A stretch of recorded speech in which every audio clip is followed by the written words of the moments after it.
Ao top de 5 segundos, mais um programa com a marca da rede.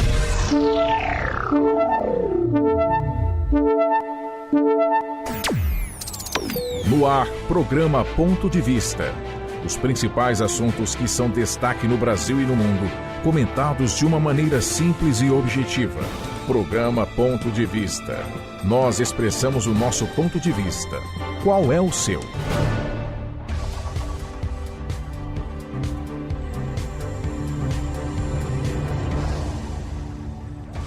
Muito bom dia, sábado, dia 25 de janeiro de 2020, tá no ar o programa Ponto de Vista. Bom dia, Miguel, bom dia, Paulo Henrique.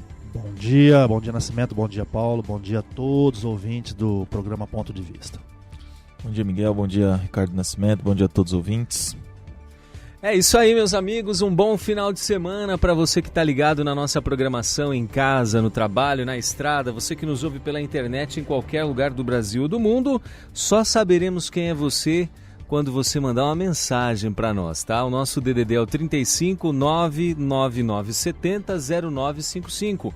Manda um SMS, manda um WhatsApp, mande um áudio dizendo quem é você, de onde você é e se você está ouvindo a programação e outras. Se você quiser fazer uma pergunta, comentar alguma notícia que a gente apresentar aqui, também pode ficar à vontade. 3599970 0955. Nós temos hoje vários assuntos, mas vamos começando com os indicadores do agronegócio, as cotações e a previsão do tempo, Paulo Henrique.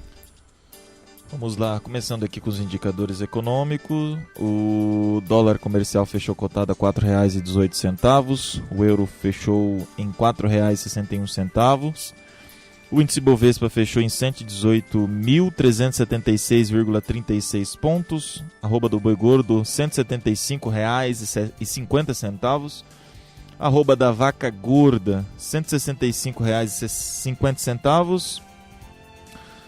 A saca do milho, R$ 45,50. A saca da soja, R$ 79,00. Feijão carioca, R$ 209,19 a saca. O quilo do suíno, R$ 5,99. O quilo do frango, R$ 3,50. A saca do café, R$ 530,00. O litro do leite, R$ 1,43. Saca do trigo, R$ 57,44. E a saca do arroz, R$ 62,52.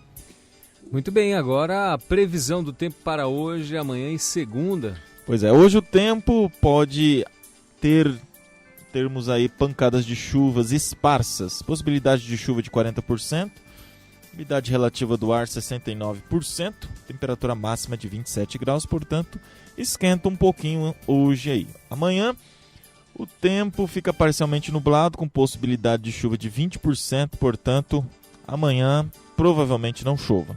Umidade relativa do ar 62%, temperatura máxima de 28 graus. Segunda-feira, tempestades isoladas com trovoadas. Sobe a possibilidade de chuva para 40%, umidade relativa do ar 64% e temperatura máxima aí preserva os 27 graus aí. Muito bem, tem alô já do nosso amigo Pereira. Bom dia, Nascimento e demais membros da equipe deste valioso programa. Abraços a todos e aos ouvintes. Em Caxambu o tempo está limpo e parece que teremos sol. Opa! É que nem aqui, né? Aqui já tá. São Vicente bonito também, hoje, tá aqui, ó. bonito. Gostoso. Bonito, limpo, né? Verdade. Muito bem, Pereira, obrigado. Quem quiser também mandar como é que está o tempo na sua cidade aí, pode mandar também. No nosso número 3599970 0955. E vamos aos destaques de hoje. Guedes diz que o Brasil precisa abrir a economia para crescer, Paulo Henrique. Pois é, Brasil sobe para quarto maior destino de investimentos no mundo em 2019. Lei anticrime entra em vigor e pena máxima vai a 40 anos. Vamos ver aí as regras, né? A guerra de Bolsonaro contra os sovietes. Rodrigo Maia defende o jornalista Glenn Greenwald e diz que jornalismo não é crime. Bolsonaro cria Conselho da Amazônia e Força Nacional Ambiental. Esperava ainda servir à rainha, lamentou Harry após perder os títulos. George Soros criará escola de $1 bilhão para combater nacionalistas e mudanças climáticas. E o relógio do juízo final marca 100 segundos para meia-noite e isso não é nada bom. Você vai saber o que é isso já já. Você fez um suspense aí. Isso não é nada bom. Mas essa realmente... Eu fiquei preocupado só de ler essa manchete aqui, você já... O que será que tem aí, hein? Que será, hein? E a última matéria, hein? O pessoal vai ter que ouvir até o final. Até o final para saber. Vamos começando do começo, né? Guedes diz que o Brasil precisa abrir a economia para crescer. O ministro da Economia, Paulo Guedes, afirmou na terça que o Brasil, que abrir o país para competição é o caminho para aumentar empregos e diminuir a desigualdade no Brasil, Paulo. Pois é, citando como exemplo a compra de uma casa durante participação em um painel no Fórum Econômico de Davos, na Suíça, Guedes disse que há poucas empresas prestando serviço em 6 grandes bancos concentrando os recursos para o financiamento.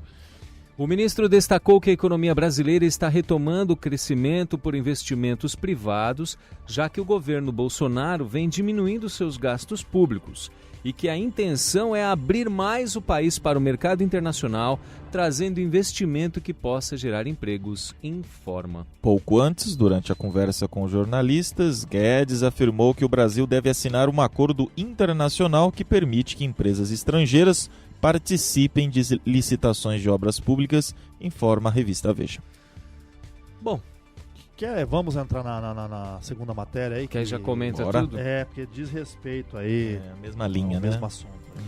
Brasil sobe para o quarto maior destino de investimentos no mundo em 2019. Com a ajuda do Programa de Privatização de Empresas Federais, o Brasil subiu da 6ª para a 4ª posição entre os principais destinos de investimentos estrangeiros no mundo em 2019.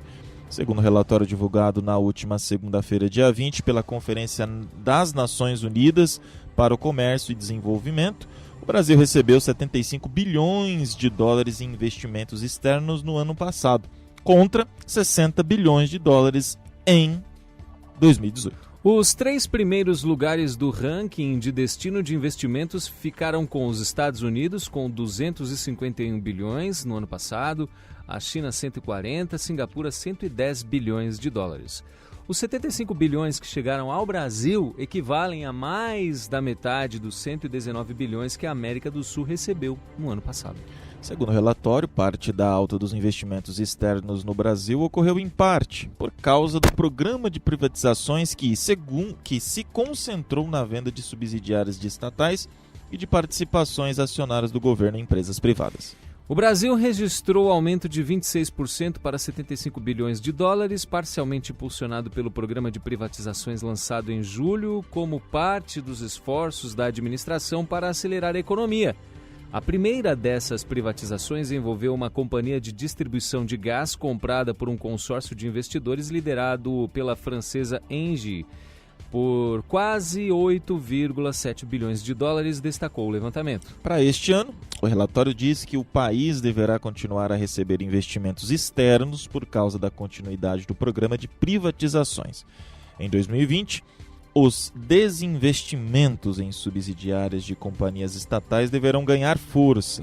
A privatização de grandes companhias como a Eletrobras, a maior empresa elétrica da América Latina, e da Telebrás, devem provavelmente atrair muito mais investimentos estrangeiros diretos, acrescenta o documento. Além das privatizações, o relatório cita os projetos relacionados ao meio ambiente como fatores que ajudarão a elevar os investimentos estrangeiros no Brasil neste ano. Dados preliminares sobre os investimentos na área verde anunciados no país corroboram essa perspectiva, com o valor dos projetos mais que dobrando na comparação com 2018. Especialmente na energia renovável e na indústria automotiva, ressalta o órgão UNCTAD, que é a reunião aí dos Conferência das Nações Unidas para o Comércio e Desenvolvimento, a UNCTAD. Pois é, o presidente Jair Bolsonaro comentou o resultado do estudo. Na rede social Twitter, ele postou que o 4º lugar obtido pelo Brasil representa a volta da confiança no país. E essas informações são da Agência Brasil. É isso aí. Qual que Bom, é o raio-x, né, que se faz? Nascimento, eu vejo assim, com apenas um ano, né, um ano só de governo, né, a gente vê tanta notícia boa que, infelizmente, a mídia tradicional, né, os grandes canais de mídia não divulgam ou, às vezes, até tentam, infelizmente, distorcer, né, dar uma outra ênfase, né, então é lamentável porque nós estamos num grande barco, num grande transatlântico e tem gente que tá lá com a picareta tentando furar o transatlântico, entendeu? Como se fosse, né? Como se fosse... Já que não é eu que não tô no comando, né? Então, aí, mas todo mundo vai afundar, né? Então, mas tem gente que não se importa, a gente vê aí canais de televisão, mídia impressa aí e outras situações mais aí, né? A gente pode ver, eu vejo assim, com um ano só de governo, pegando o governo do jeito que estava, amarrado, e continua ainda amarrado, sim, tá? O sistema operando aí, né? Establishment, né? Que a gente fala sempre sobre isso daí, é uma realidade, né? A gente vai falar da matéria aqui dos sovietes, né? É uma amarração... Dificuldade de fazer qualquer gigantesca mudança, né? Que o país... né, vinha sendo realmente surrupiado, roubado, enganado. E a gente vê que mesmo o governo trabalhando para desenvolver, para desamarrar o país, para desenvolver o país, para gerar emprego, gerar expectativa, burocratizar. A população às vezes não entende, a mídia massacra contra órgãos às vezes que deveriam, né, ajudar, né, poderes aí, né, legislativo principalmente, e a gente vê a dificuldade. Bom, com um ano de governo, né, redução de em torno aí ou mais de 20% na criminalidade, nos homicídios, né, principalmente, né? Como a própria matéria diz aí, quarto maior destino de investimentos do mundo, né?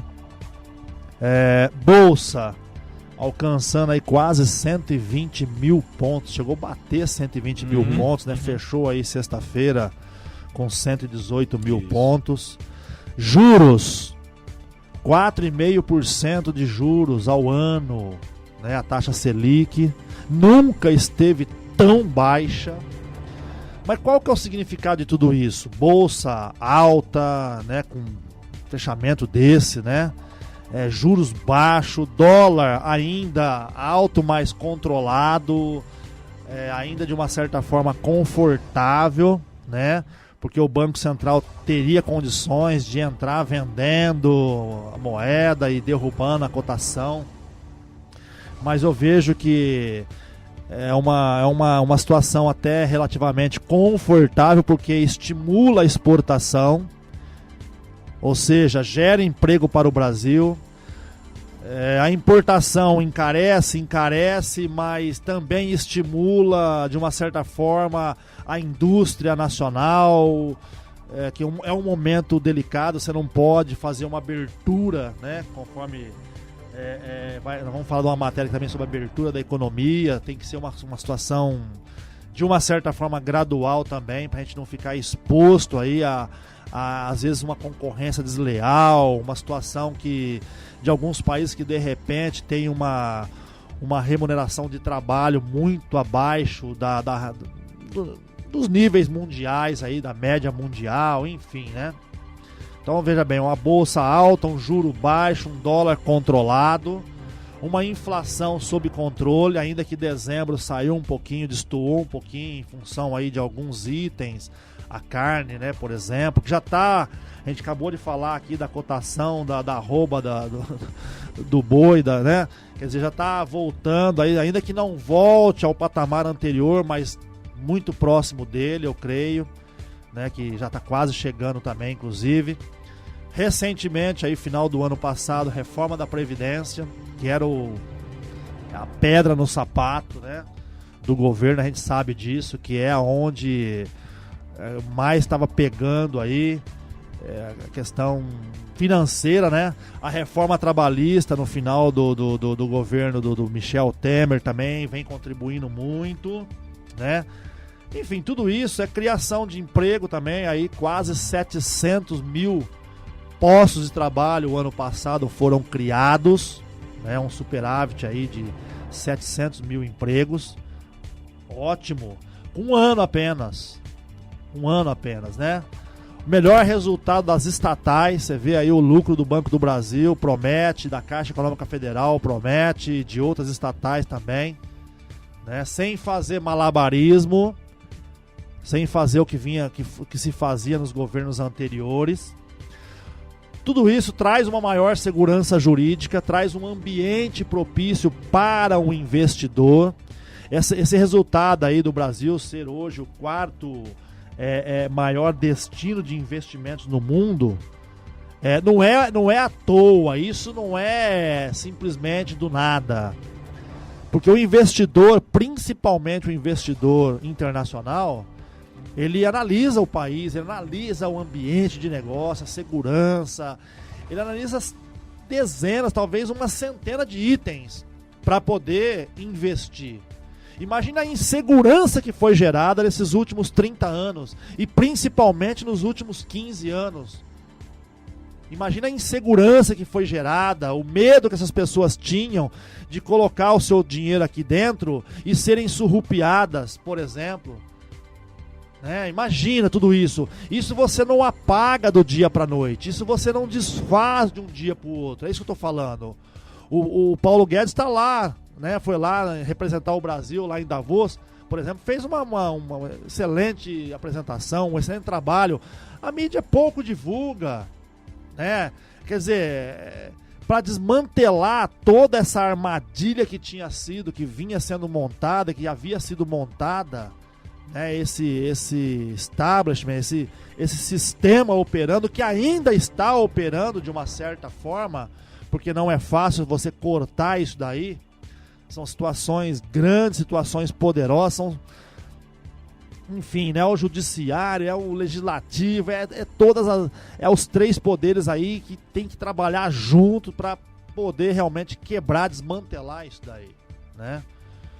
As privatizações, né, que vem acontecendo aí, né, devagar, mas tem uma agenda boa aí para esse ano de privatização, né? Recebeu aí o sinal verde para a entrada na OCDE, né, o Brasil, né, um negócio que também vai proporcionar muita oportunidade para o país, né? A gente viu aí o Reino Unido se separando da União Europeia, né? O Brexit foi aprovado, a rainha já sancionou e querem já fazer aí uma situação de livre comércio também com o Mercosul, com o Brasil. Enfim, nós temos tudo. O Brasil tem tudo para crescer, para prosperar, para melhorar, enfim. Só que depende dos três poderes trabalharem conjuntamente nesse propósito, né? E a mídia parar de fazer o que ela está fazendo, né? De desinformar, de trabalhar contra, de divulgar fake news, né? Acho que, bom, enfim, a gente vê que o Brasil tem tudo para dar certo, né? E o governo ele vem trabalhando nesse sentido aí, né? E a gente sabe que demora, os resultados demoram. Você não joga uma semente hoje na terra e no dia seguinte você já quer colher o fruto. Não, você tem que esperar ela germinar, você tem que adubar, você tem que irrigar, você tem que pulverizar, você tem que cuidar dela ali até ela crescer, arrancar as ervas daninhas, para lá na frente, né, no seu tempo, né? E cada semente tem um tempo para você colher os frutos.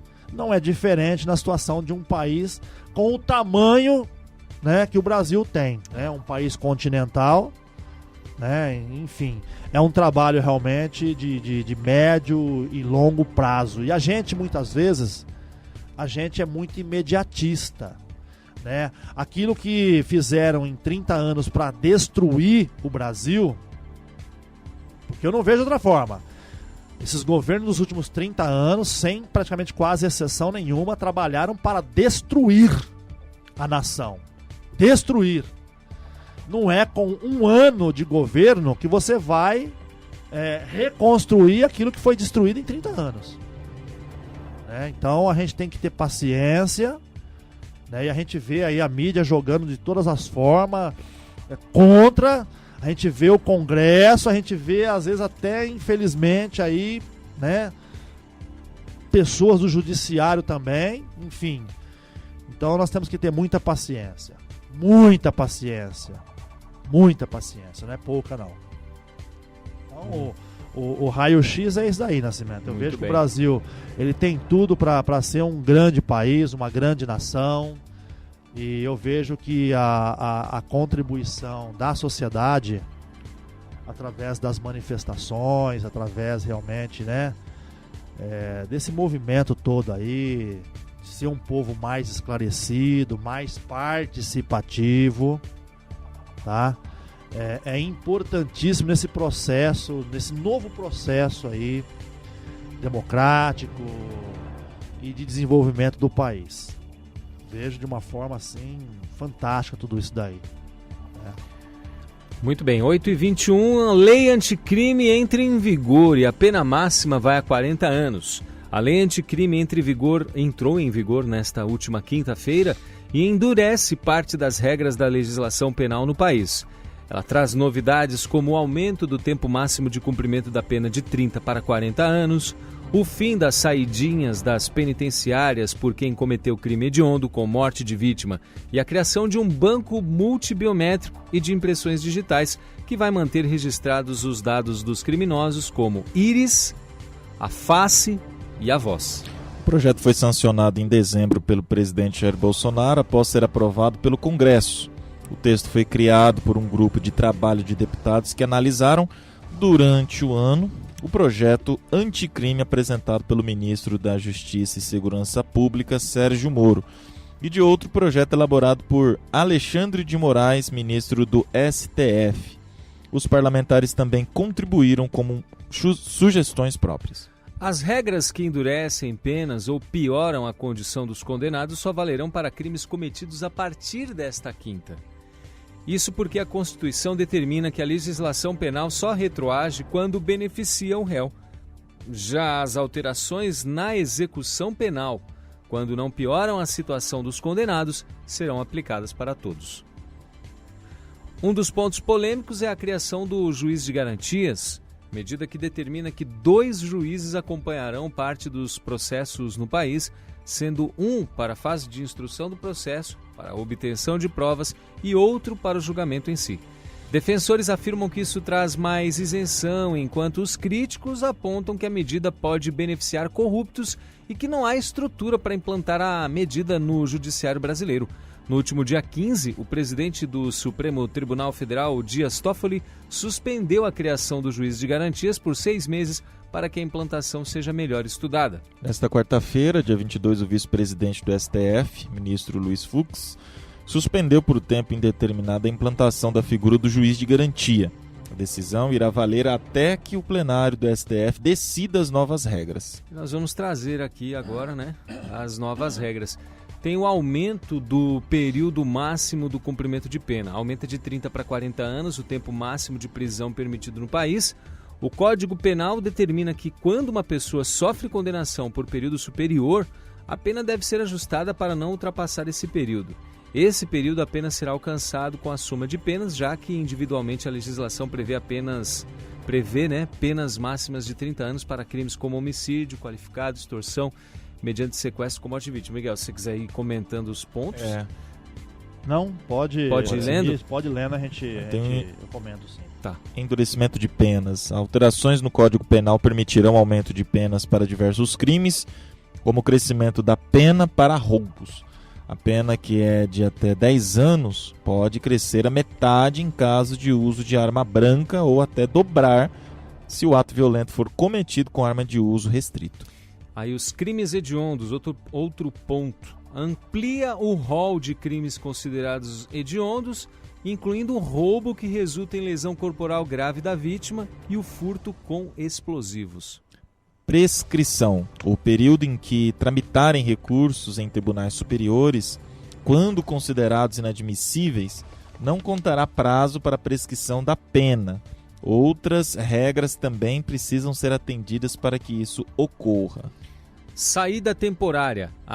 Vai vetar, né, as saidinhas para presos do regime semiaberto que tenham sido condenados por crime hediondo, resultante em morte de vítima. Segundo advogados ouvidos pela reportagem, a medida só vale para autores de crimes cometidos a partir desta quinta-feira passada. Legítima defesa. Passa a considerar também como legítima defesa situação em que agente repele agressão ou risco de agressão à vítima mantida refém. Progressão de regime. Altera a lei de execução penal para endurecer a progressão, especialmente para crimes mais graves. Pelas novas regras, os presos em geral não vão cumprir mais só 1/6 da pena até estar apto para a progressão. Agora, o réu primário que tiver cometido crime sem violência poderá ser transferido após cumprir 16% da pena. Já os reincidentes em crimes hediondos com morte, caso mais grave, poderão solicitar progressão apenas após cumprimento de 70% da pena. Aí agora outros períodos mínimos de cumprimento de pena para a progressão, né? 20% se o apenado for reincidente em crime cometido sem violência à pessoa ou grave ameaça. 30% se o apenado for reincidente em crime cometido com violência à pessoa ou grave ameaça. 40% se o apenado for condenado pela prática de crime hediondo ou equiparado, se for primário. Banco Nacional de Perfil Balístico. Criação do Banco Nacional de Perfil Balístico, que pretende organizar a coleta de dados e o armazenamento de perfis balísticos de armas e munição para facilitar o esclarecimento dos crimes. Prisão de segurança máxima. Previsão de que a inclusão de preso em estabelecimento penal federal de segurança máxima será excepcional e por prazo determinado de 3 anos, renováveis por igual período. A regra anterior previa prazo de 1 ano, podendo ser renovado excepcionalmente. Os estados poderão construir ou adaptar imóveis ao sistema. Banco genético e impressões digitais. O prazo para a exclusão de perfis genéticos de condenados, hoje inexistente, passaria a ser de 20 anos, após o cumprimento da pena. Cria o Banco Nacional Multibiométrico e de Impressões Digitais para registro de dados de criminosos como íris, face e voz. E o RDD, que é o Regime Disciplinar Diferenciado. O RDD passa a incluir a possibilidade de monitoramento de vídeo e áudio das reuniões entre presos e advogados com autorização judicial. Claro que aqui a reportagem está dando só uma pinceladinha, né, pelos pontos aí. Se formos aprofundar detalhadamente, é muita coisa e precisaríamos até de um especialista, né? um especialista criminal, um advogado, um delegado, alguém da área para poder detalhar. Mas, Miguel, como é que você viu essas mudanças, os pontos bons, pontos ruins, se é que existem? Nascimento, não, lógico que tem pontos bons, tem pontos talvez, né, que, sei lá. Eu prefiro assim, eu prefiro analisar o seguinte. Tudo isso aí combate, Nascimento, combate o efeito. Combater o efeito, mas a gente acaba esquecendo a causa de tudo isso daí, né? Uhum. A causa de tudo isso daí, Nascimento, é uma sociedade que hoje não tem regra. É uma juventude, por exemplo, são crianças que já são educadas, já vêm, né, sendo educadas para serem desregradas, para serem rebeldes, serem desobedientes, já ali com os pais, com os professores, com os mais velhos, que a gente vem falando isso aí faz muito tempo. Só que hoje é difícil você falar isso aí. Muita gente às vezes da nossa idade, muitas vezes até acha, não concorda não. Então eu vejo assim, é uma questão realmente eu diria de caráter, né? Eu vejo hoje, não é questão de direita, de esquerda, nada disso, é questão de caráter, entendeu? O que está em jogo é o caráter da pessoa, né? Eu vejo assim, tudo isso aqui é bom, tá bom, aumentou para 40 anos, amanhã ou depois vai ter prisão perpétua, amanhã ou depois vai ter pena de morte. Com certeza, né? Vai ter tudo isso daí, a gente sabe disso, enfim, né? Acreditamos que tenha, né? Que possa ter. Mas não se fala na causa disso daí. O que leva uma pessoa a fazer isso? Né? Ou pelo menos assim, uma coisa de uma situação tão grande como está acontecendo hoje em dia. Porque hoje a vida ficou banalizada. Ficou banal. A gente vê aí, as pessoas não têm medo, não têm pudor, não têm temor, não têm vergonha, não têm respeito, infelizmente. Não estou dizendo todo mundo. Estou dizendo as pessoas que optam pela criminalidade, pelo caminho errado. Mas você vai ver a família, como é que está a família? Como é que está a estrutura da família? Como é que está o pai, a mãe? Aí você vai ver, não tem estrutura familiar, não teve educação, não teve berço, não teve uma estrutura, não teve uma formação, não teve aquele respeito, não teve. Mas tudo isso advém da onde? Da onde que advém tudo isso? Sem falar na situação espiritual, que eu não estou aqui para, né? Estamos aqui para isso, né? Mas para mim é o ponto-chave. A família é o ponto-chave. Tanto que a esquerda quer destruir a família. Né? O governo nos últimos 30 anos aí trabalhou para destruir a família. Então, vem da onde essa criminalidade?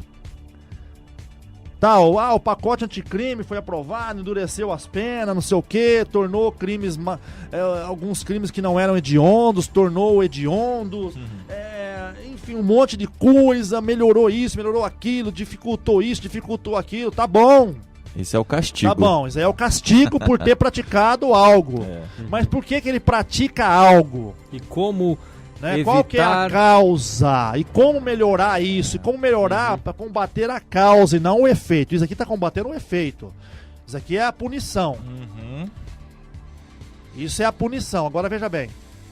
Educação. Uma educação com um patrono como Paulo Freire, o método construtivismo, deixa a criança à vontade, porque ela vai interagir com o professor e junto com o professor eles vão construir, porque esse é o construtivismo, por isso que fala construtivismo. Então não é o professor que domina, não é o professor que ensina, não é o professor que tem autoridade, não é o professor mais que é respeitado. Olha só que gravidade que é.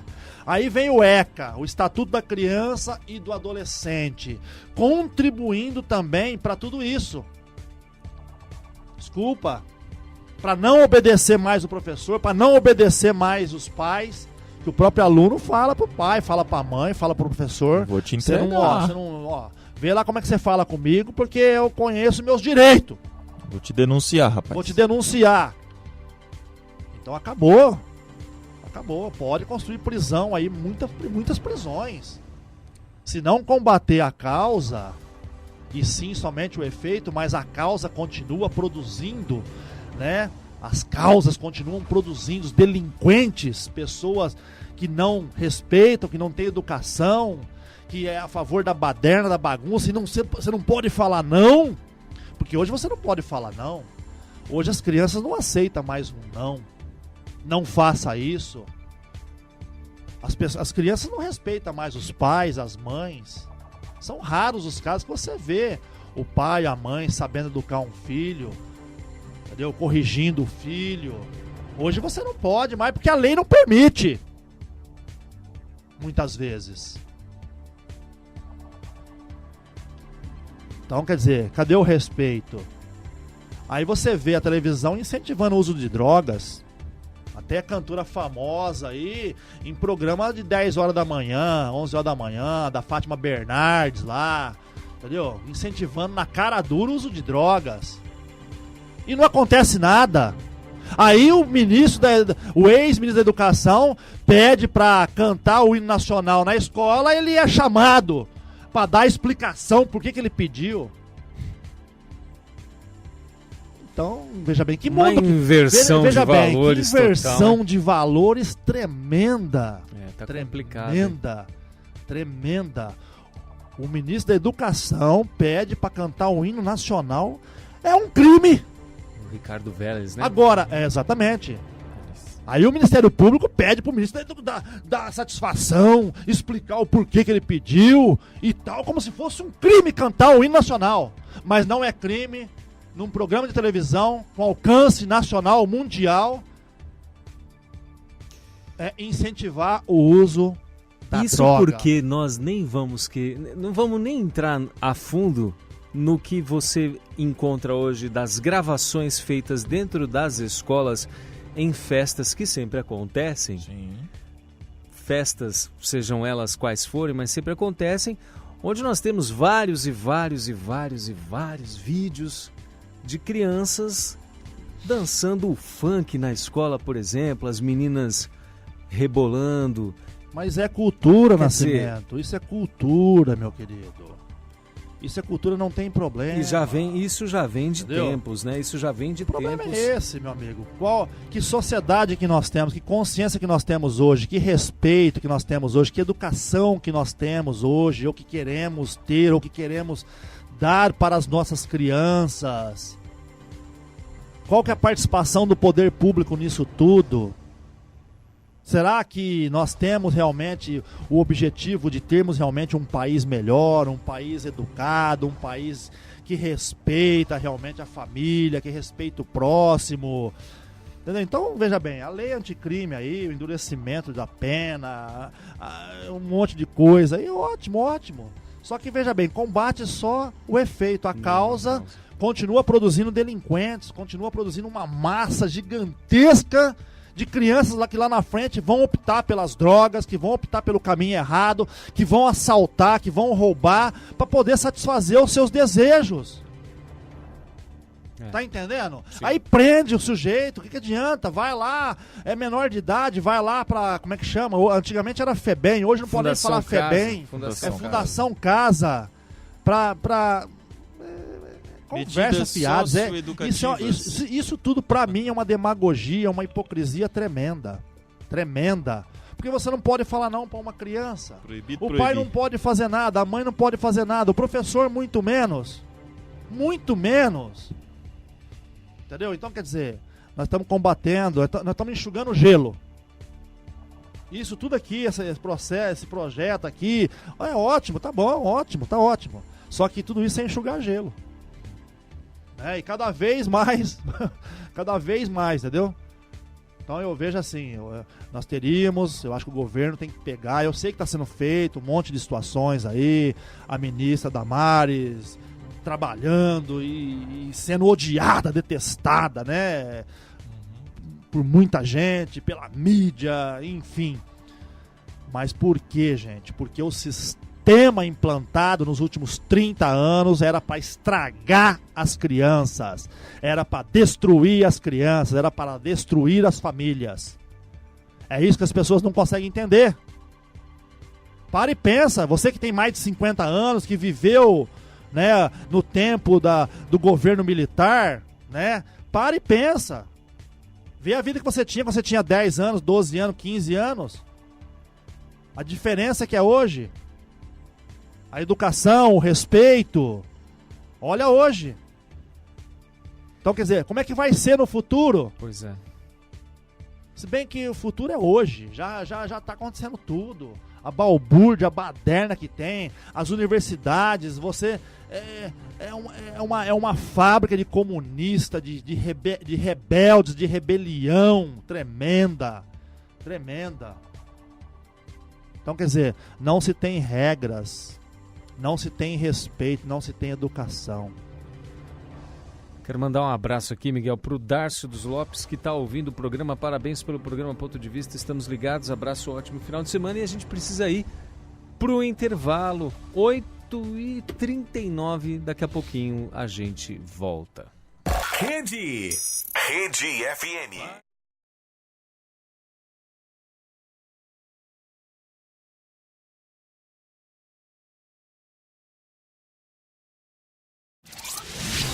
Você está ouvindo o programa Ponto de Vista.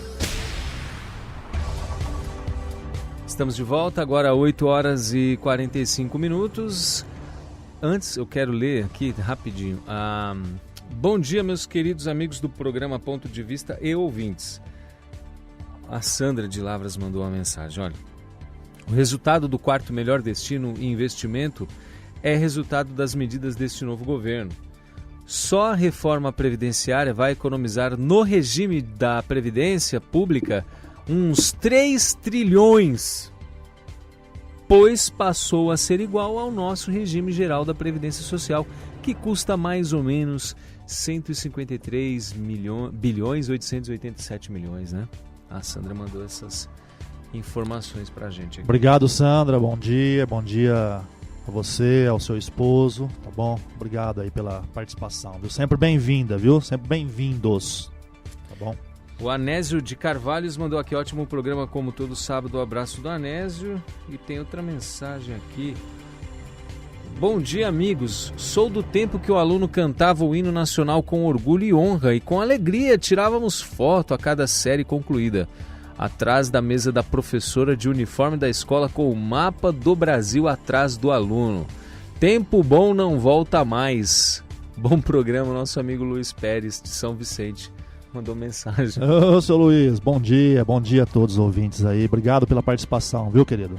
Olha, falar em tempo bom não volta mais, no desfile de 7 de setembro de 2019, eu fui aqui na avenida, né, em Minduri, meu filho desfilou pela escolinha dele e tal. Eu tive informação que teve... Foi informação que me chegou, porque eu perguntei, mas cadê a turma da outra escola? Porque tem 2 escolas aqui, tem uma municipal e tem a escola estadual. Aí disseram que o pessoal da escola estadual não participou por não sei o que lá, questões como se fosse o seguinte, foi o que chegou. Se participasse do desfile, estaria apoiando o governo Bolsonaro. É uma estupidez. Se foi isso se mesmo. Se for isso mesmo. Eu não quero acreditar que tenha sido verdade, isso, mas... Porque não teve desfile. Porque não teve desfile da outra escola. E aí foi isso que... Foi essa informação. Só a escola das crianças, acho que a creche, a Você ser patriota, né? Não tem nada a ver com o governo. Quer dizer... Mas enfim... Vamos seguindo aqui com o seguinte destaque agora. A guerra de Bolsonaro contra os sovietes. Pois é. A primeira matéria desta série abordou as premissas centrais da proposta de plano de governo de Jair Bolsonaro, denominado Caminho da Prosperidade. As premissas estavam inseridas no prefácio da proposta de plano que levava ao subtítulo Mais Brasil, Menos Brasília, logo após o pacto relacionado a valores e compromissos, tendo como eixos centrais 2 preocupações de ordem econômica e urgente, a saber, ajustes necessários para garantir crescimento com inflação baixa e geração de empregos. Segundo, equilíbrio das contas públicas no menor prazo possível, buscando um superávit primário que estabilize a relação dívida/PIB. Não tem mais...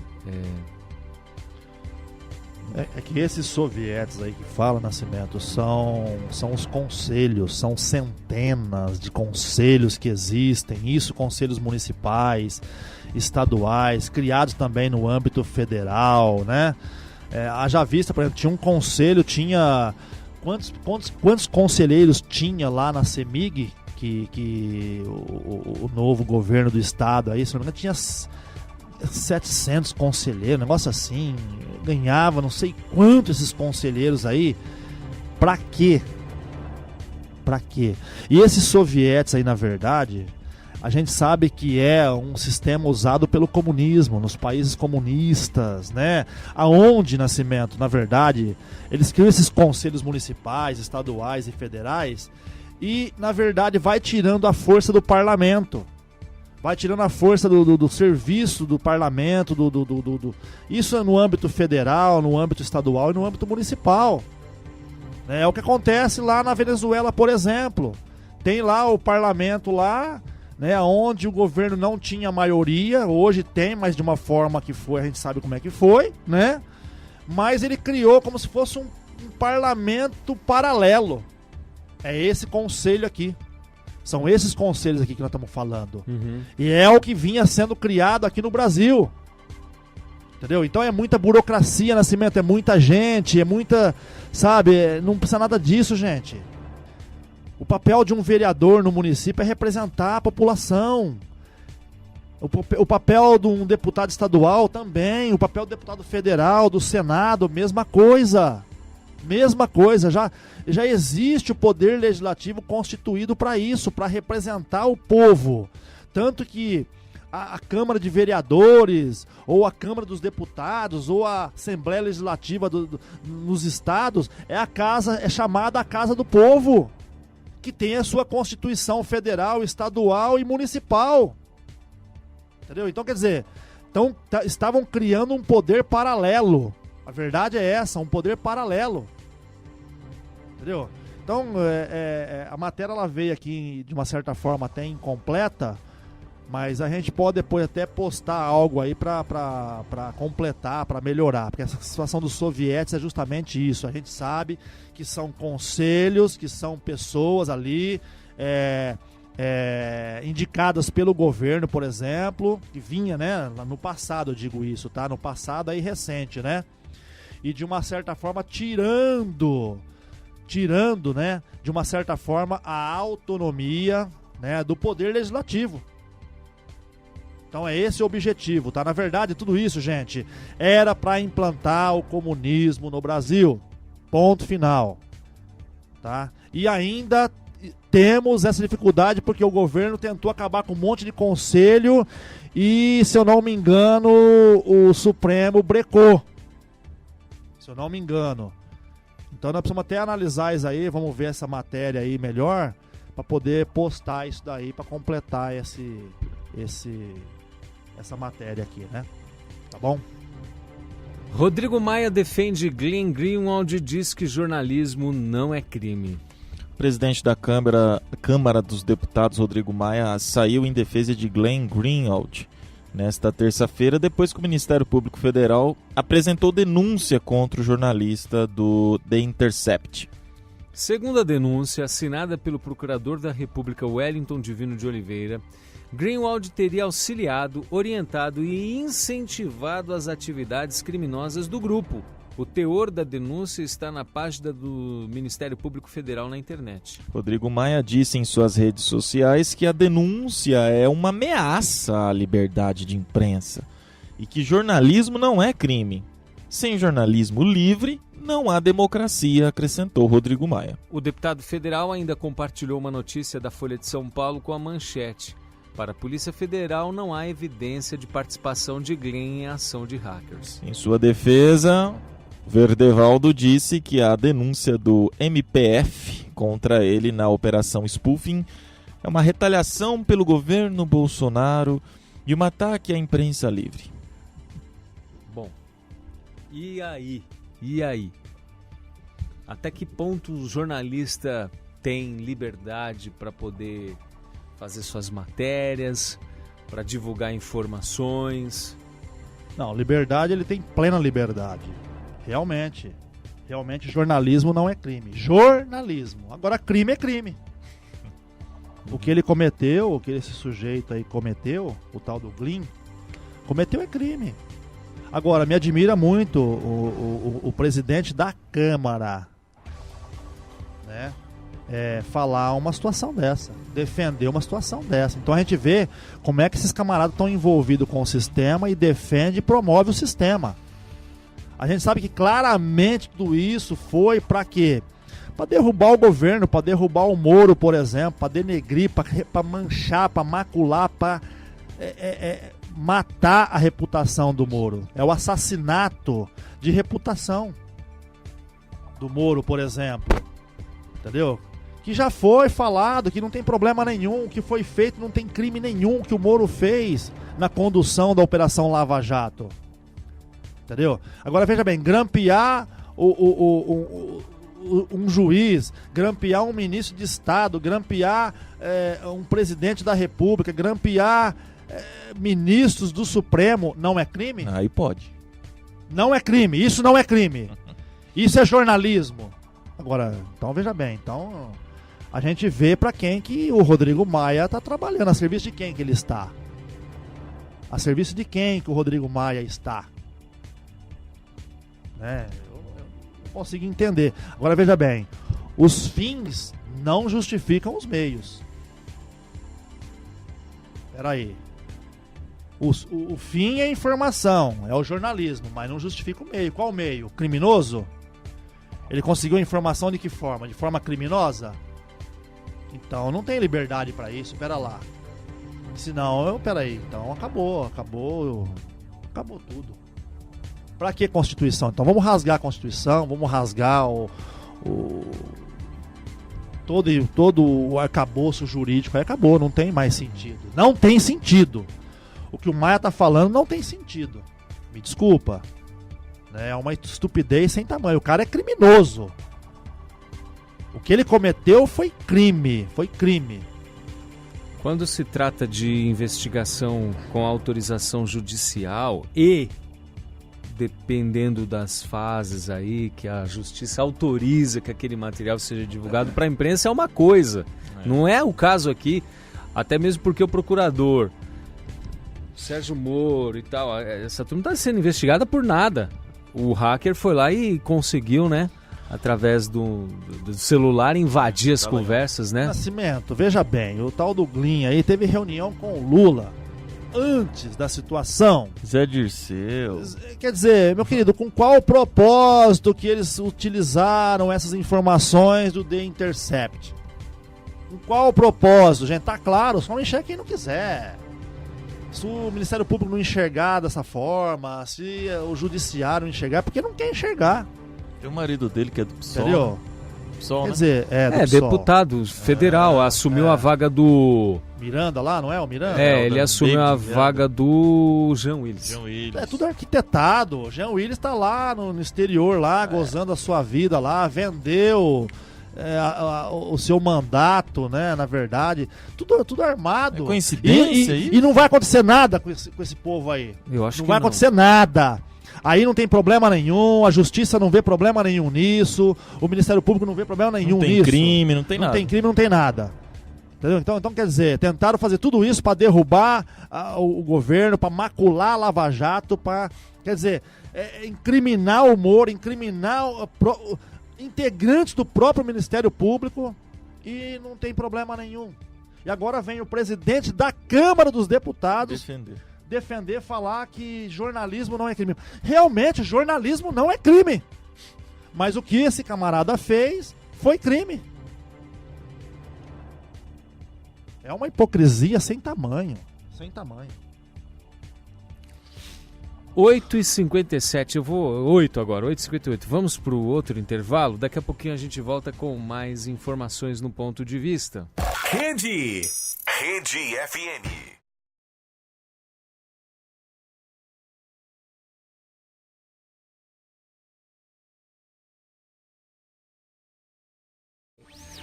Programa Ponto de Vista. Programa Ponto de Vista na rede, sabadão, dia 25 de janeiro de 2020. Se você estiver ouvindo isso no domingo, não estranhe, nós não estamos dizendo a data errada, porque o programa é reprisado aos domingos, tá? E se você quiser mandar uma mensagem, você que está nos ouvindo, manda um áudio aí, uma mensagem dizendo onde você está nos ouvindo, 35-99970-0955. Bolsonaro cria o Conselho da Amazônia e Força Nacional Ambiental. O presidente Jair Bolsonaro anunciou na última terça-feira a criação do Conselho da Amazônia e da Força Nacional Ambiental. A medida é mais uma na direção da proteção ao meio ambiente que a atual gestão toma para responder às necessidades amazônicas. Segundo o presidente, o responsável pelo conselho será o vice-presidente Hamilton Mourão, que atuará para integrar ações entre ministérios com o objetivo de proteger, defender e desenvolver de maneira sustentável a Amazônia brasileira. Determinei a criação do Conselho da Amazônia, a ser coordenado pelo vice-presidente General Mourão, utilizando sua própria estrutura que terá por objetivo coordenar as diversas ações em cada ministério voltadas para a proteção, defesa e desenvolvimento sustentável da Amazônia, escreveu o presidente em seu perfil no Twitter. Dentre outras medidas determinadas está também a criação de uma Força Nacional Ambiental à semelhança da Força Nacional de Segurança Pública voltada à proteção do meio ambiente da Amazônia, concluiu. O presidente disse já ter o sinal verde do ministro da Economia, Paulo Guedes. E aí, o que isso aí vai ter de aplicação prática, Miguel? Vai ser importante para quê? Na sua opinião? Nascimento, é muito cedo para falar, né? Mas a gente vem acompanhando todo esse movimento de longa data já, e por que não a gente retroagir no tempo, né? Na década de 60, 70 principalmente, foi incentivado, né, pelo próprio governo militar na época a ocupação da região amazônica, né? Através aí da construção de estradas, da famosa Transamazônica. Quem não ouviu falar na Transamazônica, né? Que até hoje ela não foi concluída, ela não foi asfaltada ainda, até hoje, né? Então, quer dizer, e a gente vê essa situação, e mais aí, né, nos últimos 30 anos, quem é mais jovem não vai saber mesmo, né? E outra, aprendeu a história errada também, como nós também aprendemos parte da história errada. Hoje estamos tendo a oportunidade, de uma certa forma, de descobrir a verdadeira história, né? Através até daquele pessoal lá do Brasil Paralelo e e muitos canais aí hoje, e muitas pessoas hoje comprometidas com esse, né, com esse projeto aí, entendeu? Então eu vejo, como que eu vejo essa situação aí? Diante do quadro que o governo pegou, né, o país como um todo, o aparelhamento do Estado, a ocupação da Amazônia por essas ONGs, por centenas, talvez milhares de ONGs, né? A gente viu aí o ano passado a questão do incêndio, ficou provado aí, infelizmente, né, incêndios até provocados criminalmente para poder serem filmados e propagados aí na mídia. Uma coisa assim tenebrosa, né? Aí vê essas situações aí de reservas indígenas, milhões e milhões e milhões de hectares reservados para os índios, né? O que já se tem de área reservada para os índios é uma coisa absurda. São mais de 100 milhões, 120 milhões de hectares. Isso representa 13%, 14% do território brasileiro. A gente até já fez programas especiais falando sobre isso. Daí. Agora, essas áreas dessas reservas são justamente áreas onde se tem uma riqueza mineral muito grande, muito grande.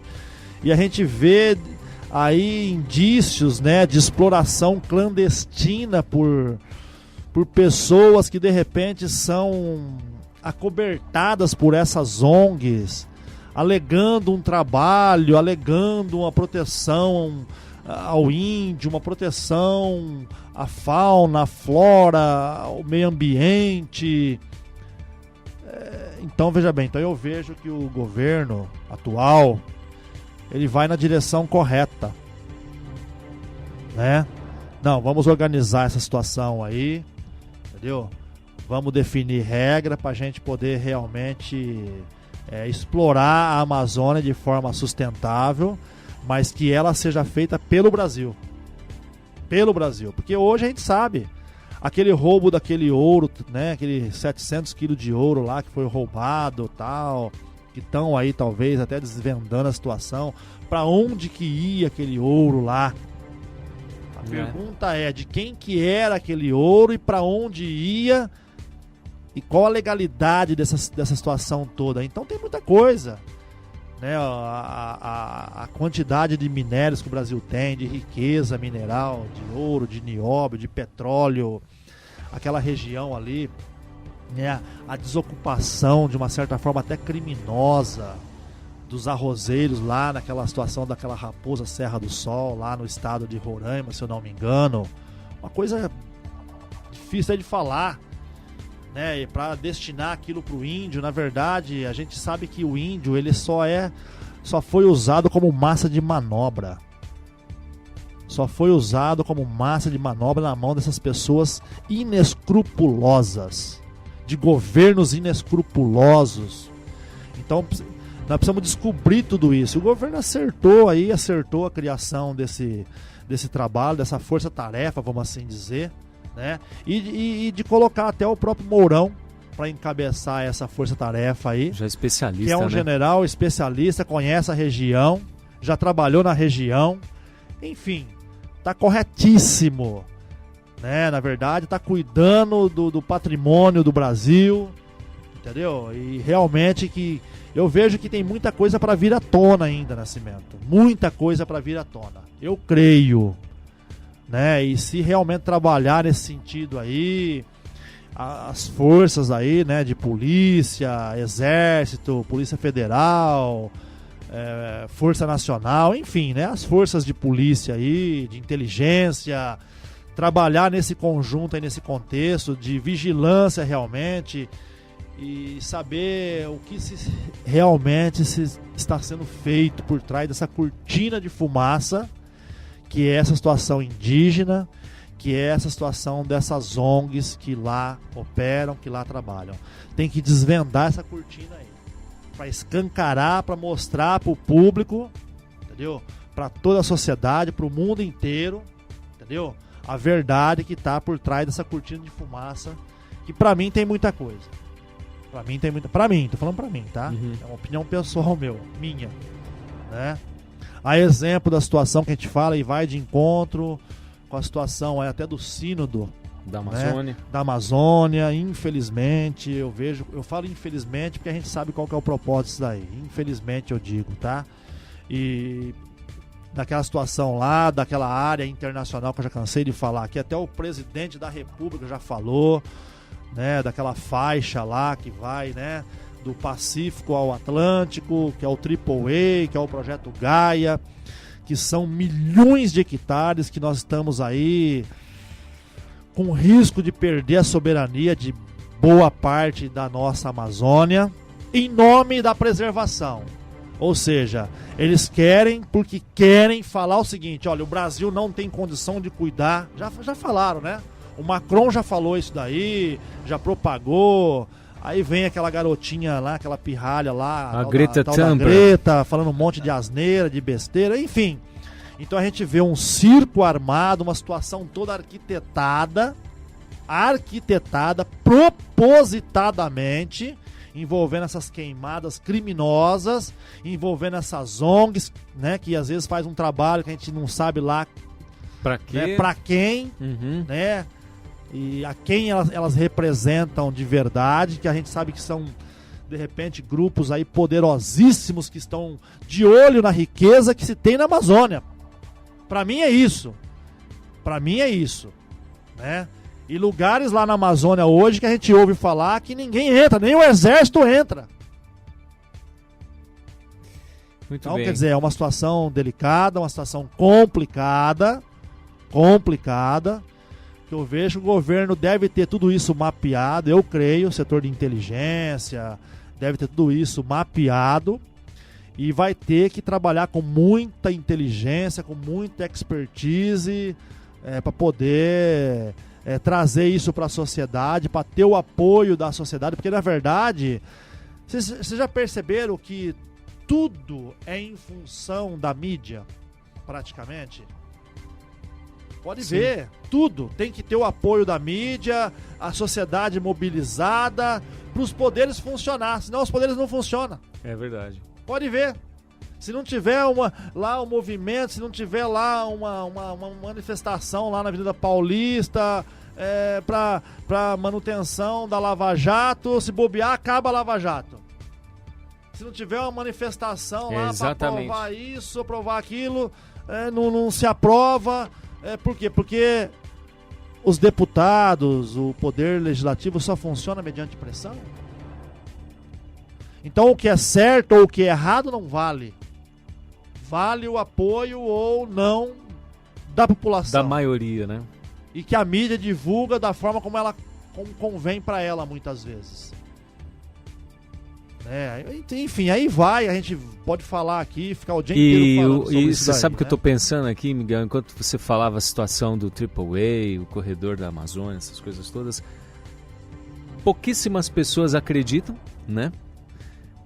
grande parte vai dizer que é só loucura, teorias da conspiração e tudo mais, mas é sempre assim, né? Nascimento, e É sempre quando assim. isso acontecer, e muito provavelmente vai acontecer, as pessoas vão gostar. Porque vai vir embalado, vai vir com uma embalagem bonita. Sim, sim. Sabe aquele cavalo de Troia? Vão convidar artistas para fazer Vai vídeos, vir aqueles músicas artistas bonitas, famosos né? lá, o DiCaprio, todos os artistas da Globo vão cantar, vão fazer aquela coisa linda, maravilhosa, que é a proteção, que é do pulmão do mundo, que é o futuro da humanidade, que realmente tem que ser a ONU controlando, uma coisa assim, supranacional, não pode estar... E nós vamos O aceitar. Bolsonaro não pode cuidar disso, o governo não tem capacidade, porque é uma Enfim. coisa impressionante. Rapaz. É isso mesmo que vai acontecer. Vai acontecer, gente. Infelizmente vai vir embalado, lindinho, bonitinho pra você comer, pra você gostar e amar e achar que é ótimo. Na verdade, nós estamos sendo surrupiados, enganados, roubados. Ponto final. Bom dia para Nilma de Andrelândia, que também está ouvindo o programa. E agora vamos falar do Harry. Esperava ainda servir a rainha, lamentou Harry após perder títulos, Paulo Henrique. Pois é, o príncipe Harry disse que esperava ainda servir a rainha Elizabeth II, sua avó, ao comentar na tarde de hoje a decisão do Palácio de Buckingham de não tê-lo mais como representante oficial. Foi a primeira manifestação pública de Harry desde que a monarca divulgou que ele e sua esposa não poderão mais utilizar os títulos de suas altezas reais. Nossa esperança era continuar servindo a rainha, a comunidade e minhas associações militares, mas sem financiamento público. Infelizmente isso não foi possível. Aceitei, sabendo que isso não muda quem eu sou ou com o que estou comprometido. Espero que entenda o que aconteceu, que eu estou afastando a minha família de tudo que já conheci para dar um passo adiante no que eu espero que possa ser uma vida mais pacífica, declarou ele na tarde aí da reportagem. O casal não mais receberá financiamento público para deveres reais, mantendo patrocínios e associações pessoais, e terá de devolver o dinheiro de contribuintes britânicos que foi usado para reformar a casa dos dois, num valor estimado de 2,4 milhões de libras. A decisão que eu tomei para que minha esposa e eu recuássemos não foi leve. Passamos por muitos meses de conversas, depois de tantos anos de desafios, disse ele, acrescentando: o que eu quero esclarecer é que não fomos embora e certamente não estamos indo embora. Agora os duques de Sussex devem dividir o tempo entre o Reino Unido e o Canadá, passando ainda mais tempo na América do Norte. Meghan voltou às terras canadenses para ficar com seu filho no último fim de semana. O caso ficou conhecido como Megxit e teve enorme repercussão dentro e fora do Reino Unido, com um jornal canadense dizendo que os dois não são bem-vindos no país e com produtos com o termo Megxit sendo vendidos online. Bom, e aí, Miguel, o que você achou dessa decisão aí do Harry e da Meghan? Eu acho que o tiro saiu pela culatra, na minha opinião, entendeu? Eu acho que ele pensou que ele pudesse abraçar uma situação e continuar com a segurança que ele tinha lá como Sua Alteza Real. Como na linha sucessória ali da Inglaterra, do trono inglês, né? E eu vejo que a avó dele, muito sábia, puxou ali a orelha dele de uma forma correta, na minha opinião. Você quer? Então tá bom. É aquele filho que quer viver a vidinha dele, entendeu? Quer ser marxista, quer ser comunista, quer não sei o quê, mas não quer deixar a mesada do pai. Dá porque em princípio ele falou que eles queriam viver a vida deles e ter a sua independência financeira, foi o que ele disse. É aquele filho que quer, já é maior de idade, que quer viver cheirando, fumando, nada contra, cada um tem a sua vida, não tem nada a ver com isso, viver de uma forma, né, que ele quer e tal, não quer trabalhar, ou nem trabalha, nem estuda, que, né, isso hoje é praticamente normal diante de uma sociedade corrompida, né, então Só que ele quer manter o privilégio de ter a casa dele, do pai mantê-lo, aquela coisa toda. O pai é capitalista, entendeu? O pai trabalhou a vida inteira, e o filho quer viver como um rebeldezinho, que a gente falou agora há pouco. É a sociedade que existe hoje. É o filho que vai para a universidade, entendeu? Federal, né? E ali aquela coisa toda, as suas... Bom, enfim, é estragada realmente, né? O seu caráter é confundido, né? Pela ideologia de gênero, aquela coisa toda, aquela bagunça toda que confunde realmente a cabeça das crianças, dos jovens. Enfim, eu estou fazendo só um paralelo, tá, gente? Sim. Só um paralelo, para entender, né? Você vê, um camarada que tá na linha sucessória do trono inglês, entendeu? Aí casa com uma americana. Então, é esse entendeu? o ponto que eu queria Aí, chegar. Então, casa com uma americana. Aí ele, de uma certa forma, ele abdica do trono, da linha sucessória, que foi o que ele fez, ele abdicou. E fez consciente. Né, abdicou, e ele mesmo fala que ele pensou aqui, eles pensaram vários meses, tal, que a decisão foi difícil, enfim, abdicou do trono. Então, veja bem, então a rainha falou, tá bom, então você não tem mais nada. Você não faz parte mais da linha sucessória, e você não tem mais os privilégios de um monarca. Então você vai viver a sua vida, vai pro Canadá, onde já lá no Canadá, já um canal aí grande, aí uma mídia aí já falou que eles não são bem-vindos, e ela, americana, fazendo graça, falando que pros Estados Unidos ela não iria enquanto o Trump estiver no governo. Então você vê uma besteira, sabe? Então por aí você vê o pensamento dela. Miguel, então... E infelizmente... dele.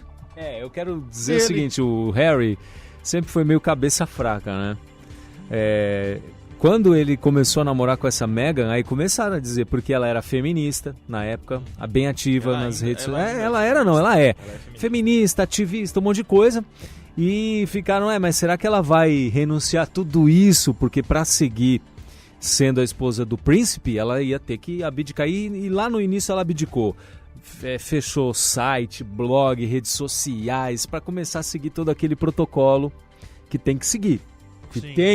Tem as obrigações reais. Lógico. Então, mas não durou... E ela sabedora de tudo isso, durou quantos anos isso aí? 2 anos? Quantos que eles casaram? Não, 15? Não durou, não. Foi menos, né? Não tem tudo isso, não. Quando que eles casaram, hein, Paulo? Não, faz 1 ano e pouco, 1 ano então, e meio, mais ou menos. Ela mordeu a cabeça dele esse tempo todo, convenceu ele, e agora... E ele que renunciou. O camarada... Bom, falar o quê, né? É o maior renunciando em favor do menor. Não dizendo maior porque é homem, mas vamos falar da questão de título, na questão da lógica. Olha só. Agora me fala uma coisa, como é que fica se amanhã ela largar ele? Descartá-lo? Ela já foi aí casada. ele pede pra avó, me desculpa aí, Vozinha. vó, me reintegra aí.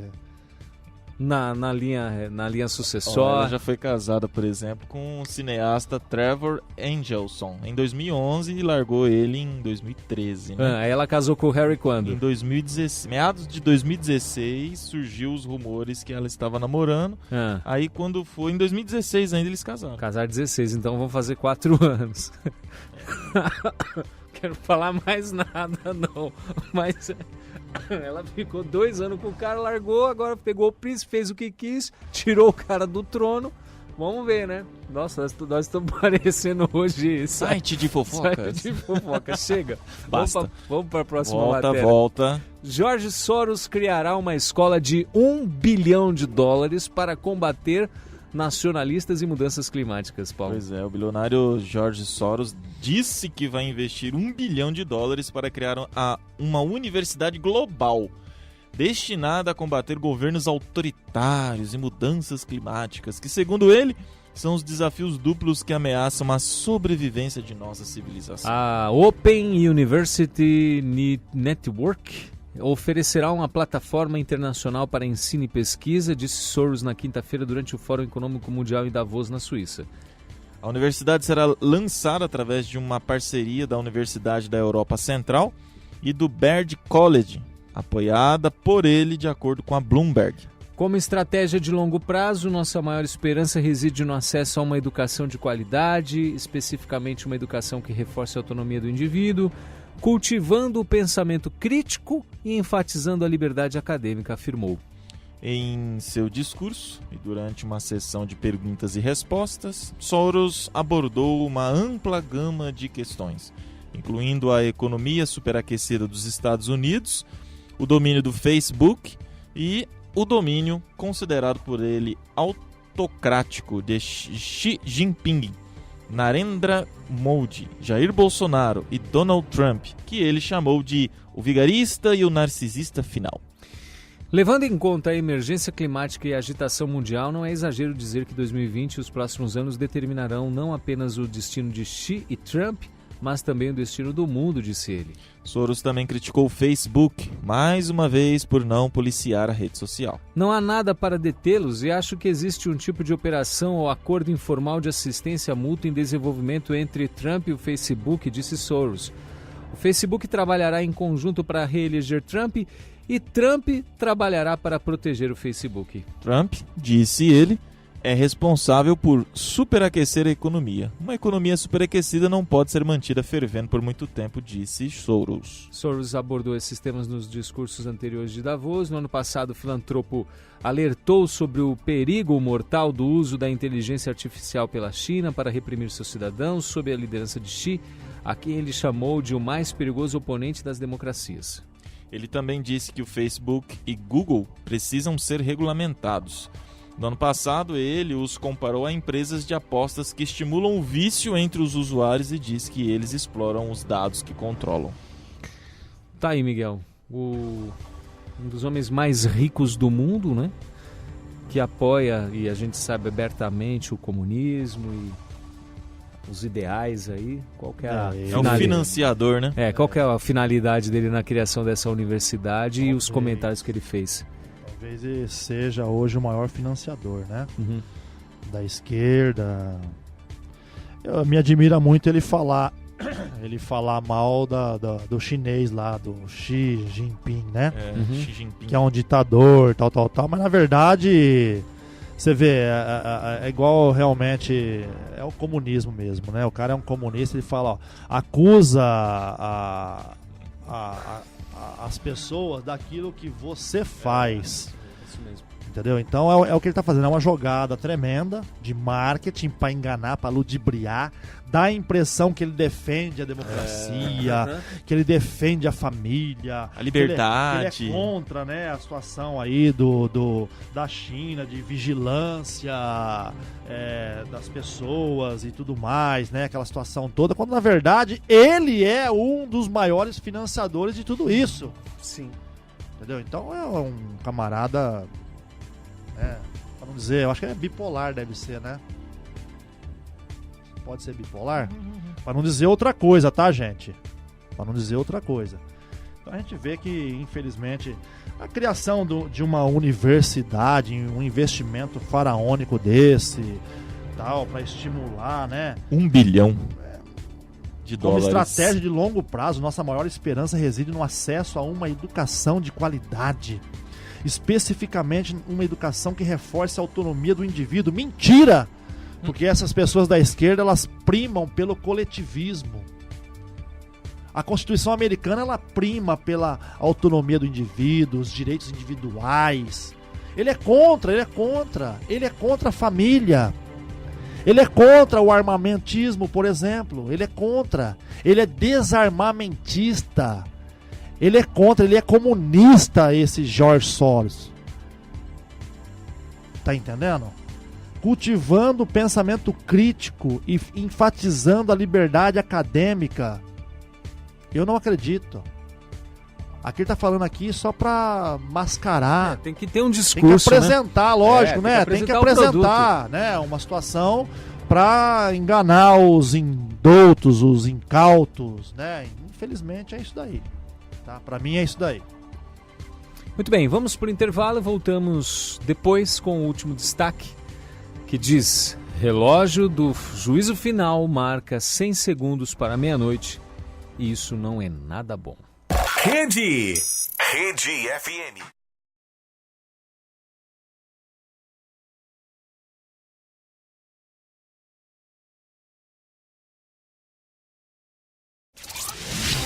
Você está ouvindo o programa Ponto de Vista. Estamos de volta, Ponto de Vista 9h36. Relógio do juízo final marca 100 segundos para meia-noite e isso não é nada bom. Segundo cientistas, nós nunca estivemos tão próximos do fim do mundo, Paulo Henrique. Pois é, na última quinta-feira o boletim dos cientistas atômicos moveu o ponteiro do relógio do juízo final para 20 segundos mais perto da meia-noite, também conhecido como o fim da civilização. O último avanço foi em 2018, quando o mundo chegou a 2 minutos para a meia-noite, e em meio a ameaças de mudanças climáticas, precipitação nuclear e guerra cibernética. Desta vez a situação tornou-se ainda mais urgente, pois os líderes mundiais pouco fazem para resolver a crise climática, apesar dos protestos públicos e alguns deles, como o presidente dos Estados Unidos, saltam em direção a conflitos tolos como o do Irã, que pode levar à proliferação nuclear, pois tratados e acordos para impedir o seu desenvolvimento desmoronaram. O relógio do juízo final existe desde 1947, o início da Guerra Fria.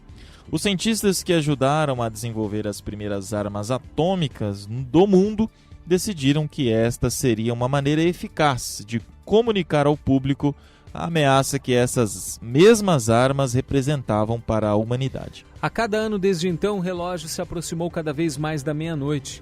Hoje em dia, temos muito mais do que armas nucleares para nos preocuparmos, e é por isso que o relógio se move tão perigosamente perto da meia-noite. A mudança climática é uma das principais razões. Os seres humanos viveram simplesmente a década mais quente já registrada. Desastres não naturais parecem não ter fim, e o mundo está pegando fogo. Se isso não for uma prova de que a mudança climática está acontecendo, não sei o que mais precisa acontecer para mostrar isso. Ao mesmo tempo, as advertências dos cientistas se tornaram cada vez maiores e mais severas. As Nações Unidas divulgaram um relatório no mês passado, observando que as emissões de carbono precisam cair quase 80% nesta década para evitar os piores impactos da mudança climática. Ainda nesta semana, os níveis de carbono na atmosfera atingiram um novo patamar, mas as recentes conversas sobre o clima não levaram a uma ação séria.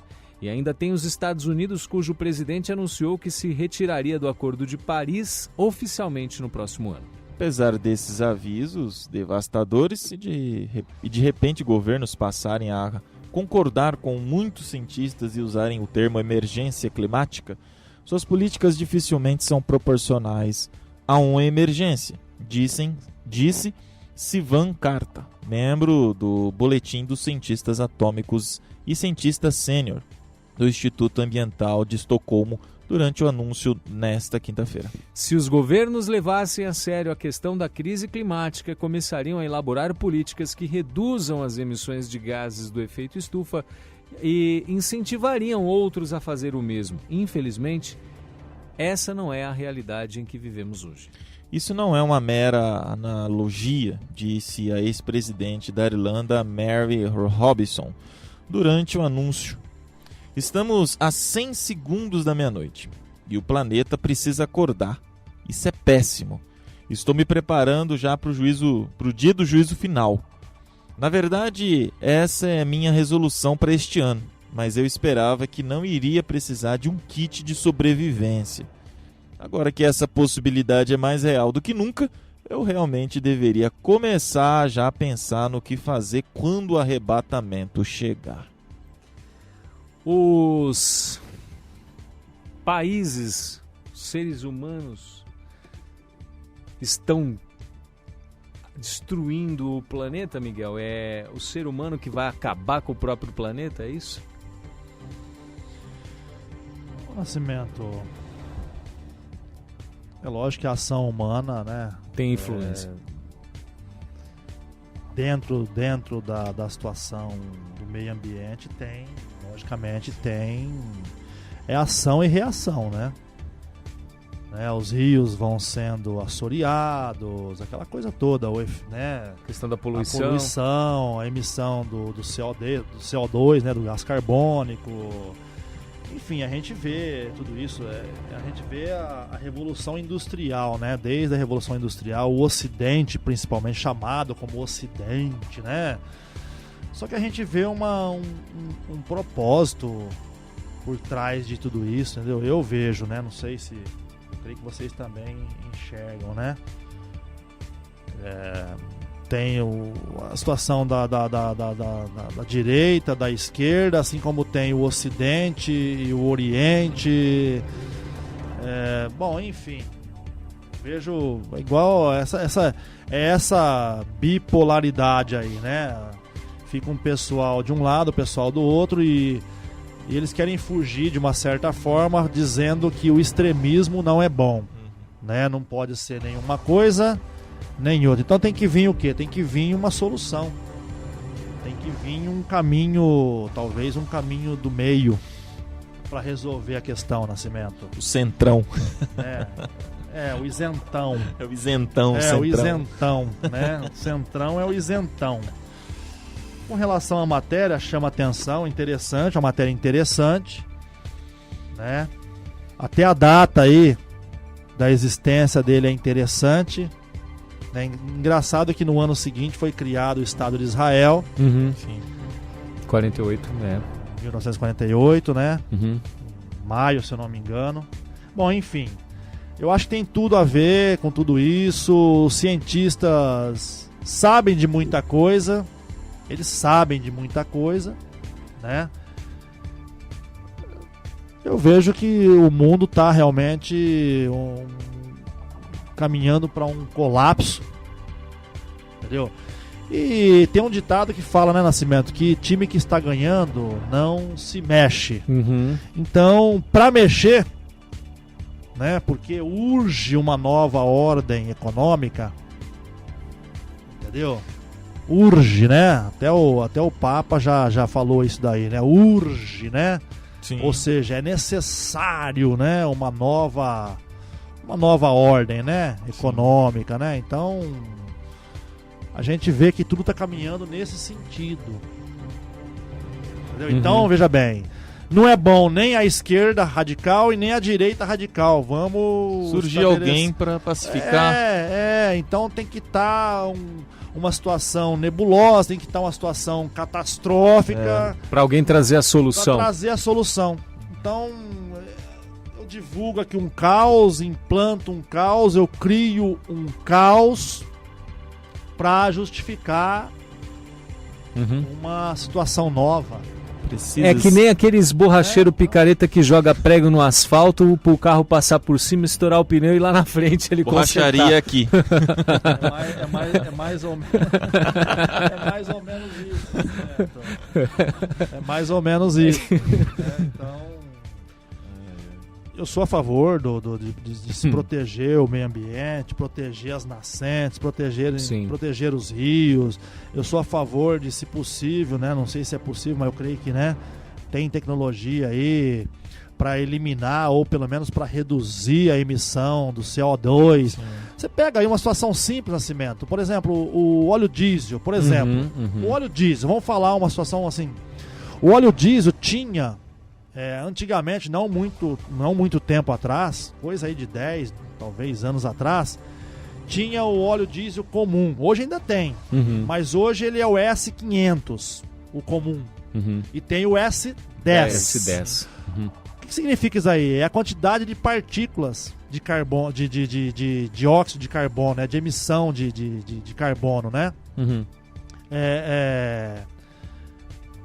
Será que não tem como zerar? Porque antes era o 1800. Era altíssimo. Era 1800, mas antes era mais ainda. Eu não sei a história aí disso aí, mas com certeza era muito maior. Aí reduziu para 500, que é o S500 hoje, que é o diesel comum, que eles falam, diesel comum é o S500. É 500 partículas.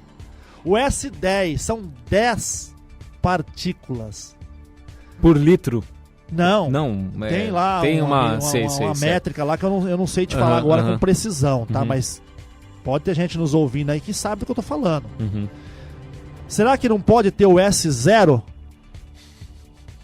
Pode. Você já eu creio que reduziu de sim. 500 para 10, né? Eu creio que sim, mas interessa. A quem, né? Será que interessa? Tipo assim... Comercialmente será que falando, eles não têm que apresentar essa situação catastrófica para justificar uma situação, essa criminalidade sendo, de uma certa forma, desculpe, até incentivada? Parece loucura que eu tô falando. As drogas, essa situação toda. Tem o coronavírus agora, né? Esse desarranjo todo, exatamente. Aí o mundo tá realmente um caos. Não, e tem pra falar assim, olha, nós precisamos de mudar o técnico. A cerveja contaminada que apareceu agora, né? BH. Lá com o dietileno glicol, cerveja Belo Horizontina da Baker e tal. Realmente, hein? Realmente. Porque uma notícia dessa aqui, ó, inclusive o nosso amigo professor Camilo de Serranos mandou aqui, ó. Ele... Hã? Não... Ele falou aqui, ó, isso tudo é teatro para colocar medo na população. O nosso amigo professor Camilo de Serranos mandou essa mensagem aqui, Miguel, falando que... Mas eu concordo. Bom dia, Camilo. Obrigado pela sua participação. Eu concordo, só que veja bem, nós precisamos concluir aí a frase, então. Colocar medo pra quê? Porque a pessoa, quando está amedrontada, ela está acuada, ela está se sentindo talvez em risco, em um estado de insegurança. Ela aceita mudança, ela aceita uma mudança, ela aceita uma outra proposta. É verdade, ela está numa situação difícil. Entendeu? Ela aceita uma outra proposta. Então, veja bem, é o que eu falei agora há pouco da Amazônia, por exemplo. As pessoas vão aceitar numa boa, numa nice. Entendeu? Vão aplaudir. Imagina o DiCaprio, imagina a Gisele Bündchen, imagina esses atores famosos, esses camaradas que moram lá nos States, entendeu? E fica falando do Brasil, mas mora lá. Entendeu? Por que não vai pra Cuba? Por que não vai pra Venezuela, pô? Entendeu? Por que não vão? Não, vão lá pros Estados Unidos, mas critica o capitalismo. Critica o Trump, o capitalismo, mas mora lá em Miami, mora lá na Flórida, Orlando, mora lá na não sei Flórida, onde. Nova Então York. é uma demagogia nossa, tremenda. Entendeu? Então, as pessoas realmente se sentirem medo, mas pra quê gerar essa expectação de medo, de pânico, de terror? Pra quê? Pra hora que vier uma solução, elas vão aceitar. Precisamos de um articulador entre direita e esquerda, né?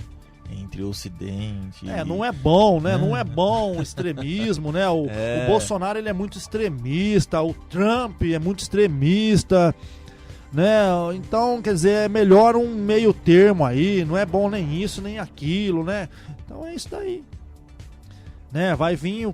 Deve vir aí talvez o caminho do meio, né? Entendeu? Pra pacificar, né? Agora, é o melhor? Será que é o melhor? Aí que tá, né? Vai vir embalado, né? Vai vir com uma embalagem bonita, né? Espetacular aos olhos, né, das pessoas. E as pessoas vão aplaudir, vão amar tudo isso, né?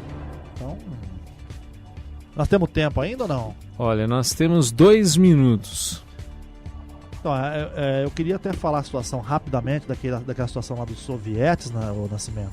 Nós falamos na situação da matéria passada aí.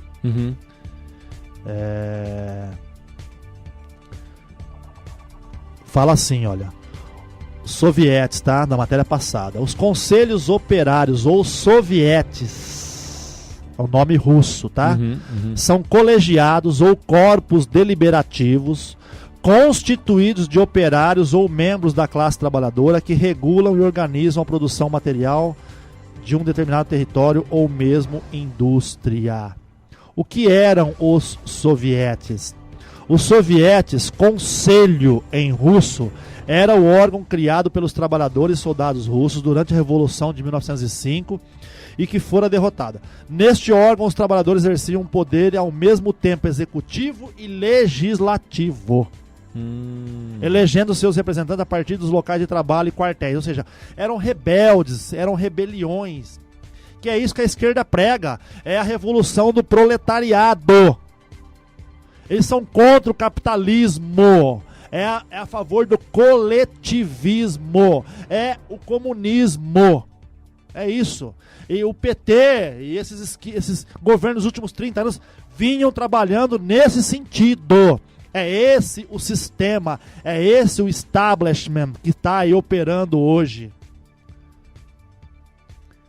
Aí fala quem eram, né, os sovietes ou os bolcheviques. Mencheviques, bolcheviques, Duma e sovietes. Os mencheviques pertenciam a uma facção do movimento revolucionário russo que surgiu em 1903, depois da disputa entre Lenin e Martov, ambos membros do Partido Operário Social Democrata Russo. E aí vai falando aqui, né, quem eram os sovietes, quais eram seus objetivos, né, como os sovietes eram um governo provisório, ó, como os sovietes eram um governo provisório, ele tinha como principal função aderir ao poder executivo e legislativo, já que era um grupo criado pelos trabalhadores e soldados. Na verdade, é a revolução do proletariado, né? Na verdade, é o comunismo que desabou, desmoronou e querem implantar de novo. A verdade é essa, né? A verdade é essa. E não deu certo em lugar nenhum. E o nosso tempo acabou. Só para deixar claro. Bom, então tá bom, gente. Um abraço a todos. Uma ótima semana para todos. Que Deus abençoe a todos grandemente.